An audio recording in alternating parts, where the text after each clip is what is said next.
Welcome back. This is week 2 of English 122 Pikes Peak Community College, our online course in composition. We're building at the end of Unit 1 this week. We're talking in Unit 1 about critical analysis and basic inquiry. We'll explain a little bit about inquiry tonight. The 5 things we're looking at in this week's lesson: inquiry, continuing the writing situation, reminding what we talked about last week. Contextualization, which is a key component in writing along with the audience, and parts of an argument. Parts of an argument will be different, a little bit different. You'll see some overlapping terms, but it's going to be different from that formula we talked about last week. And then we'll talk about paragraph function and structure tonight. Before we get into the details of the lecture material tonight, I wanted to compliment you on your writing discussion posts. Your discussion posts have been really engaged and thorough, thoughtful. You've been kind to each other. You've engaged. You're forming a really nice community, a nice collaborative cohort. That's so important in an online class, and it's so important in writing because then you can feel free with each other to talk about ideas, to inquire with each other to help build your argument to be as strong as it can be. Thank you for taking the time to be thoughtful and kind with your discussions. Keep those up. I've looked through those analytic exercises, the first one that was due tonight or last night, and they are fantastic. You've done a great job with those. No worries. I want to congratulate you on really thoughtful, strong work. I posted the second analytic exercise. It's not due for a few weeks. I think it's due on October 11th, but I put that on there. You're going to be building on that exercise that you worked on for the first exercise where you're critically reading an image, and then you're going to be forming an argument about it.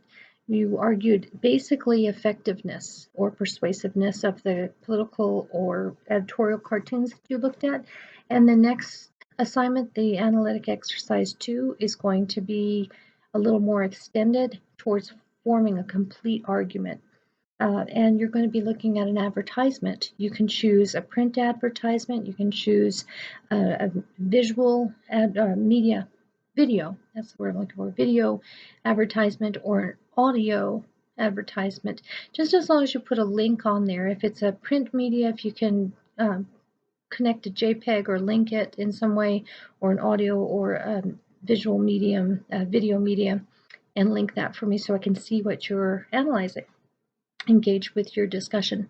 And I put an example up on D2L. So I've given you an example talking in the exercise that I did. I looked at advertisement for a Raid, the Raid bug killer product. So that I analyzed that text. I looked at what I saw. I identified the component parts of what I saw, and then I extended that out and built a cultural argument about the context of that ad and what was going on with the analytics and what I saw, what I would argue. My next steps, if I were to take that and turn it into a formal basic argument paper or a critical analysis paper, rhetorical analysis paper, my next step would be to look for more evidence to support my claims and then to flesh out my claims more. Right now it's just a cursory, simple little argument, but I wanted you to see that you could expand that greatly. It could turn into a very long project if you wanted to. And any of the work that you're doing with these analytic exercises, if you want to keep up with those kinds of engagement, if you enjoyed a particular advertisement and came up with a good argument about it culturally, for example, I gave an example in the prompt about the Marlboro Man and smoking in the 60s, and you can look at what society has done towards advertisement for children and how Joe Camel moved into it. You can do a lot of things and turn what you started for that first project into your researched extended argument for your final paper. If you're engaged in that argument, you can continue it. So tonight I wanted to move into inquiry, which leads into our final project of the semester, and all of the discussion, all of the Paper prompts are posted up on D2L. I'll get those. All the example assignments will be up by the end of the week, so you can see what we're doing exactly in the other 3 units that we'll be covering. So tonight, I want to talk about inquiry. Inquiry is questioning. Obviously, you're asking a question, inquiring, and questionings and research. Question and research go hand in hand. Researching is when you are searching for answers to the questions that you pose. That seems really basic and intuitive, but you have to understand that a really good argument comes from not only revising your writing, rethinking, reseeing your writing, but searching again and again, and forming new questions that will tighten your argument. You may start on one side of the world and end up on the other side of the world because of your questions, and your searching has led you somewhere. You have to remain flexible so that your inquiry can lead you with an open mind to a really strong argument. You want to argue to inquire in order to determine the best position for your argument. You want to think about inquiry as well and research. What you're trying to do is come up with a dialectic, which is a kind of a dialogue, a debatable dialogue. You want to have that discussion in your head with your audience.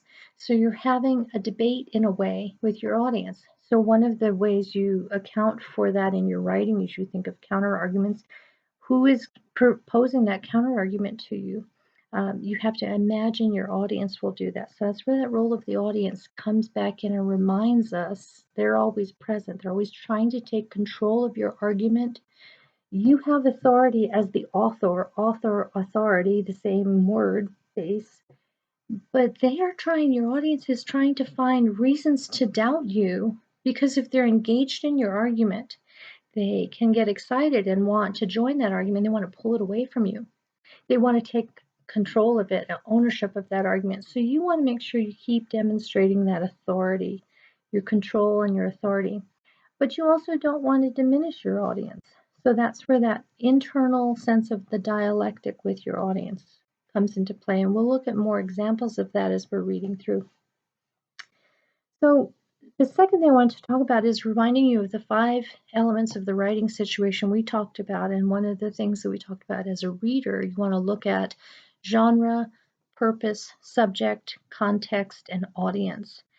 As a writer, you want to keep those things in mind for yourself, because that's part of that dialectic, that thinking about what you're doing in your project.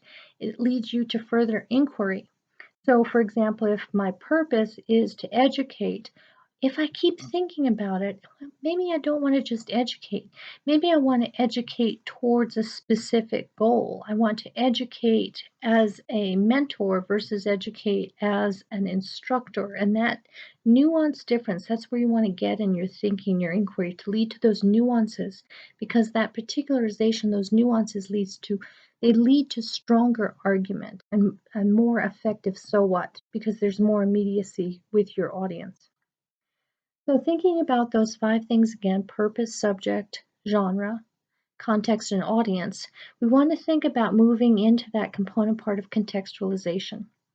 Contextualization could be, along with audience, one of the 2 main component parts of writing and reading.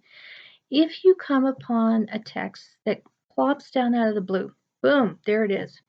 You have no idea what to do with it. Is this an alien who's presenting something to me? Is it the heavens opening up and giving me a gift? Is it something that's dangerous? So without context, how do you know? The same thing when you open a book, when you open an article, when you open any kind of text, when you listen to music. If you don't have some form of contextualization, you spend a lot of time as the audience trying to connect those clues. In film analysis, you call that kind of like mise en scène. You ask the audience to fill in the gaps to what's missing. It can be distracting. It can be, in reading, it can be frustrating. So I'm going to give you an example.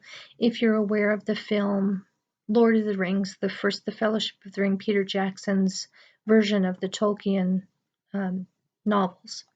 So thinking about that first scene, You hear nothing at first. You see nothing at first. It's a dark screen. And then you hear the whispered voice of Kate Blanchett whispering as the character Galadriel, the elf queen, but you don't know that. You just hear a female voice whispering around you, behind you. She's whispering something very eerie. And then you hear eventually the story of the ring. And then you have the violins and you have the music coming in and directing your senses to build this heightened. But he tells the story, Jackson tells the story, the context of the rings, of how the rings of power came to be and why that one ring to rule them all is dangerous. So he does a great job of contextualizing, whereas in the novels, Tolkien does not. He spends an awfully long time dragging you through the hobbits' world and what they're doing and what Gandalf is doing. But Jackson does a spectacular job of giving you who, what, where, when, why, locating his argument, locating that film. I want you to think about that when you're writing. You want to situate the argument, your argument, for your audience. You want to demonstrate your control and your authority by giving them enough information that they can understand why your argument matters, giving the reason for them to engage towards that. So what? Why should they care? Why should they care? That's what you want to do with context. If you strongly contextualize your argument, it doesn't have to be lengthy, but it should be particular. If you do that, you've already started showing your control and authority. You've already engaged your audience to read further, and you've set up your thesis. So you want to give a background. You want to give the what's going on in time, place, if possible, who are the players, what are the things that are going on culturally, the belief system, the social codes that are going on in a time and place? You're thinking of what events are shaping. So when we read Letter from Birmingham Jail, I referred to this last week, but if we read King's Letter from Birmingham Jail, if you don't know who Martin Luther King Jr. is, you should just allude to he was a civil rights leader. He was an African American civil rights leader in the South in the 50s, 60s. And you want to think about, if you don't know that yourself as an author, you should research it. You should inquire because you need to control why he went, why he mattered, why his particular details matter to that text. He's a minister. He was asked to come down to preach his nonviolent direct action campaign in a place that was very violent, and he was jailed. We want to think about all those things going in, so to solidify what's going on in that text. Another thing I want to think about, what's going on culturally. Are there like biases going on culturally right now where social media is saturated almost? If you took social media out of the equation, would you be able to argue that kids today have too much screen time? Well, how do you define screen time? Are they sitting down in front of their old RCA television sets watching the nightly news? Or are they streaming? Are they going through all their social apps? Are they Snapchatting and it's gone? Looking at those things, you need to contextualize your argument. Moving into the next section of our week, this week, want to look at the parts of the argument. This is different from the template I talked about, the formula. So the formula: intro paragraph, body paragraphs, conclusion paragraphs, thesis, context, hook, title, talking about claims, evidence, interpretation, and then so what, thesis, restated, recontextualization. Those are the elements basically in that formula. But the parts of an argument we want to look at, the main point or the master claim is called the thesis. A thesis is a debatable claim. It has to have some kind of tension in there. It shouldn't be obvious. You need to have an argument that your reader needs to engage with. If you just say simply, this class is boring. Like if you're telling another student who finds it boring, they're like, yeah, you're right. But if you say this class should have integrity and fails, prove it. Show me why. Tell me why. Give me evidence. You want to encourage someone to state further. Give me evidence, prove it. Show me again and again and again. And why should I care? So you want to set that up. That's what your main point is doing. The main argument, the thesis. First part of an argument. The second part of an argument, the reasons or the claims that support your thesis and the evidence that support those claims. If you have claims without evidence, you're thin. If you have evidence and no claims, you've ceded authority to the person who wrote your evidence, the evidence you use. You have a lot of evidence, like, well, what am I supposed to do with that? You got a lot of facts and figures, got data everywhere. What do I do with the data? And then you have to tell your audience exactly what to do with that data. You need to interpret that, but make sure claims and evidence go together. They're joint. There's a warrant underlying that. We'll talk a little bit about warrants in a future week, but a warrant is an unstated belief that the audience has, and that's what claims are built on. So thinking about, are your claims assuming that your audience is able to understand something because of a belief they might hold? If they don't hold that belief, is that going to be a strong claim? Is it going to be effective, or is it not as effective as it should be, as it needs to be? And then the final thing, so 1, 2, 3, 1, thesis, 2, reasons, claim, evidence. 3, so what? What is at stake? Why should your audience care? Why would the audience stay in the argument? What's in it for them? You need to have in mind what you want your audience to do. So thinking about the things that we looked at this week. So we looked at Natasha Wariko's article saying you're not going to get accepted into a top university on merit alone. It's a very long title. She tells you exactly what she's talking about. Her thesis is kind of tucked into that title. Is that an effective title? Does it hook you? Does it make you want to read it? Depends on the audience. My 7-year-old granddaughter, don't care. Maybe my 18-year-old, I don't have one, but if I had an 18-year-old daughter hoping to get into Princeton, might really want to read this. Depends on the audience. So thinking about her work, we want to think about what her thesis is, those elements we talked about, the principles of the argument, the component parts of an argument. What was her thesis? What is her so what? What is her structure? So that brings us to the last section of tonight, paragraph, function, and structure.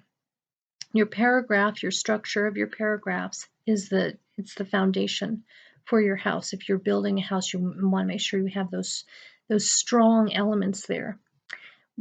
3 component parts of paragraphs. There are 3 component parts of paragraph types, I should say. Intro paragraph, body paragraphs, conclusion paragraph. An intro brings your reader in, situates them through context, sets up your argument, tells them explicitly this is what my argument is. Your conclusion invites them to take ownership of what you said. Here, I give responsibility of my argument to you. Now you go off and do something with what I gave you to do. So what? And then your body paragraph is the heavy lifting, stating the claim that supports and defines and proves your thesis, the evidence you bring in from other sources to support that claim, to prove your thesis, and then tell your audience what to do with that evidence. Otherwise, you have ceded authority to the person who wrote that evidence. So you want to make sure you reclaim that authority again and again. The other component part of tonight, talking about paragraphs, is the structure, the arrangement of paragraphs. What is the strongest way you want to support your thesis? You decide how you want your paragraphs to be arranged. You can do an arrangement where you do an inverted triangle, where you go from your weakest points down to your most particular points in a pinnacle, an inverted triangle. And you can also do a regular pyramid, where you start with your most particular point and then bring it out in a watered down way, thinking about what your purpose is. The other component parts you could talk about questioning and answering, the interrogatory. You can ask your reader, your audience, a series of questions. They can be rhetorical questions, or they can be specific questions that you then help them answer, or answer for them to keep them going. And then the last form we can talk about tonight is personal narrative, where you use your own personal experience to shape and control those body paragraphs. And we'll look more at that as we go through this semester and throughout our readings tonight. So keep up the great work. Let me know if you have any questions. We'll continue to read through. The readings in OER should be smaller and manageable. I try not to give too much. We'll be moving into a text next week called Education in the Disinformation Age. We want to think about why that's in a parenthetical by Chris Schaefer. That's in the reader as well. I wanted to finish up tonight talking about critical analysis specifically. The thing about a critical analysis is you're reading to assess the effectiveness of the elements of composition that we've talked about. When we're reading Natasha Waruku's piece, we want to assess what is she doing? What is the genre? Is it an essay? Is it an article? It tends to be both. It's not a poem, but does it break any of those conventional forms? And if so, why? So another component part to think about in the writing situation, and what is her purpose? Is it to inform you? Is it to frighten you? Is it to make you feel comforted in some way? Is it to educate you at the level of pedanticness like teaching? Or is it to give you an insider, hey, guess what, I've got a secret? Thinking about those nuances of purpose. What is the subject? The subject is elite college admission. How you're not getting accepted into a top university on merit alone. She tells you pretty much what that subject is. She specifically talks about Ivy League admissions. And then her audience. Who would the audience be then? Prospective college students who are aiming for Ivy League? Is it going to be the student who's a D student who barely finishes high school and has no desire to read another book as long as they live? No, it's a specific audience, but it is also for the parent whose student didn't get into that Ivy League college and the parent is furious that their kid didn't get in. Is it for higher education admissions counselors across the United States to say somehow we need to rethink this? Is it for American culture specifically? Is it, hey, America, wake up. This is not merit. This is not a meritocracy. This is random. And then the last component part, context, what we were talking about. Context. What are the locates that she gives for her article? She starts right out and says, I was involved in the admission process at Harvard. I'm a Harvard professor. Tells you right off the bat. She underscores her authority. So right off the bat, you know she's talking about Harvard. She tells you the Department of Justice ruling. She's talking about affirmative action, and there's hyperlinks within the text that bring you out and talk about the currency of Asian Americans suing Harvard in 2020. So you know 2020, Department of Justice, Harvard, Asian American students, affirmative action, she locates everything. She does a really fine job of tucking in those contextual clues to locate the who, what, where, when, and why. Probably one of the stronger articles we'll read in terms of contextualization. But think about, do you see any areas where she wasn't effective? Was she weak in some areas? Did she explicitly state what her thesis is? Does she have an argument? Or is she presenting facts? Is it anecdotal? Does she give you a so what? Does she give you a specific thing to think about, change, or to do? So I'll leave you with those kind of questions to think about. Just because she's a Harvard professor doesn't mean that she doesn't get to be challenged in how she presents the argument, because you as a reader have as much authority to critically analyze something from an authority. So we'll play with that playfulness of language, and I'll see you next week, and let me know if you have any questions about anything.